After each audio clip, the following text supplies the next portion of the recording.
या मतदारसंघामध्ये अनेक इच्छुक होते ज्यांना पवार साहेबांच्या पक्षाचं तिकीट घ्यायचं होतं आणि आता शेवटी सगळ्यात सच्चे निघाले ते घाटणीकर निघाले।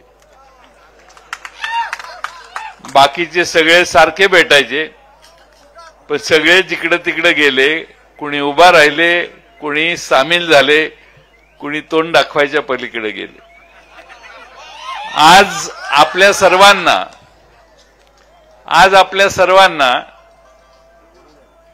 बराच विचार करून अभिजित पाटलांना या मतदारसंघाचे सगळे प्रश्न ज्यांनी अतिशय बारकाईने भाषणात सांगितलं, काय काय या मतदारसंघात नाहीये आणि काय काय करण्याची आवश्यकता आहे।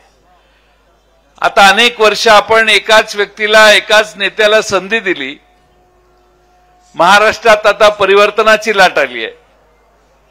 सगळ्या महाराष्ट्रामध्ये यावेळी नवे चेहरे आम्ही महाराष्ट्रात पुढे आणायचं काम केलेलं आहे। अनेक ठिकाणी नौखे आहेत पण लोक डोक्यावर घेऊन त्यांना पुढे नेण्याचा प्रयत्न करतायत। शिवसेना, उद्धव ठाकरे पक्ष, काँग्रेस आणि राष्ट्रवादी काँग्रेस शरदचंद्र पवार पक्षाच्या वतीनं आणि आमच्या मित्र पक्षाच्या वतीनं महाराष्ट्रामध्ये उद्याच्या विधानसभेमध्ये बहुतेक सगळे नवे चेहरे महाराष्ट्राच्या विधानसभेत जातील। त्यातला एक चेहरा अभिजित पाटलांचा असेल ही माझ्या मनात खात्री आहे। शून्यातून स्वतःचं विश्व निर्माण केलं तर त्याची हेटाळणी करणं हे योग्य आहे असं मला वाटत नाही। शून्यातून विश्व निर्माण करताना कष्ट केलेले आहेत, त्रास भोगलेला आहे, संकटाला सामना केलेला आहे, पण त्यानंतर आज एवढे कष्ट केले की एक नाही, दोन नाही, तीन नाही, आता किती, 4 कारखाने का 5 आहेत? 5 आहेत। 5 कारखान्याचा नेतृत्व करण्याची धमक तुमच्या अभिजित पाटलांच्यात आहे, म्हणजे कर्तबगारी या माणसाच्यात आहे। त्या कर्तबगारीकडे बघून पवार साहेबांनी त्यांना या मतदारसंघातली तिकीट दिलेलं आहे। आज आपण विठ्ठल कारखान्याचा प्रश्न अनेक वर्ष लोंबकळत होता। विठ्ठल कारखाना कसा चालणार हा प्रश्न होता। विठ्ठल कारखान्यात लोकशाही मार्गाने निवडणूक लढवून त्या ठिकाणी निवडून येऊन विठ्ठल कारखान्याला पदरचे पैसे खर्च करून चालू करण्याचं काम या बहादरानं केलंय आणि म्हणून आपल्या सर्वांच्या दृष्टीनं असा नेता पाहिजे की जो तुम्हाला संकटाच्या काळात येऊन शेतकऱ्यांचा संसार चालू करण्याचा प्रयत्न करेल। तरुण आहेत, जोश आहे, तुमची सेवा करण्याची इच्छा आहे।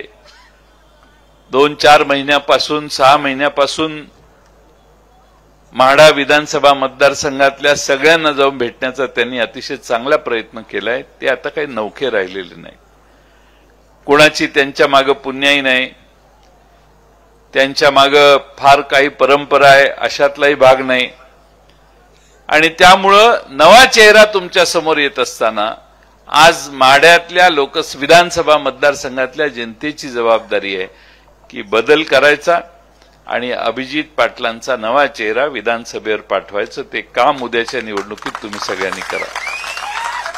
अनेक प्रश्न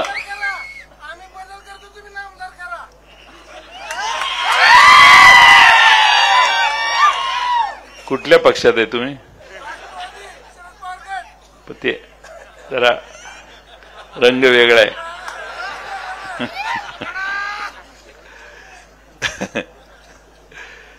आपण सगळ्यांनी महाराष्ट्रामधले अनेक प्रश्न आज आपल्या सगळ्यांना माहिती आहेत, मी त्या सगळ्यांच्या खोलात जात नाही। महागाई प्रचंड वाढलेली आहे, बेकाराची समस्या वाढलेली आहे, शेतीमालाचे दर खाली जायला लागलेले आहेत। 14 साली भाजपचे नेते मोर्चे काढून सांगायचे की सोयाबीनला 6,000 रुपये पाहिजेत, ते 6,000 रुपयाच्या ऐवजी आता 3200, 3300, 3400 रुपयावर सोयाबीन खाली आलं।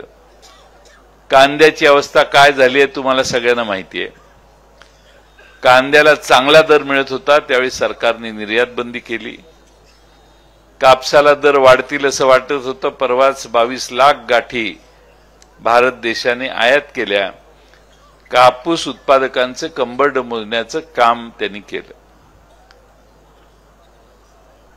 ऊसाच्या रसापासून इथेनॉल तयार करण्याचं धोरण सरकारने केंद्राने जाहीर केलं. देशामध्ये सगळे त्याच मार्गाने जायला लागले. साखर 34-35 रुपयापासून 45 रुपयावर जाईल असं चित्र होतं. पण अचानकपणाने सरकारने हे धोरणच रद्द केलं आणि अनेकांचे शेकडो कोटी रुपये गुंतले. त्याची कदर केली नाही. आता महाराष्ट्रात आणि भारतामध्ये ज्यूस टू इथेनॉल कारखाना काढणाऱ्या एक 50-50 लोकांची आज संकट आलंय, अडचण झालेली.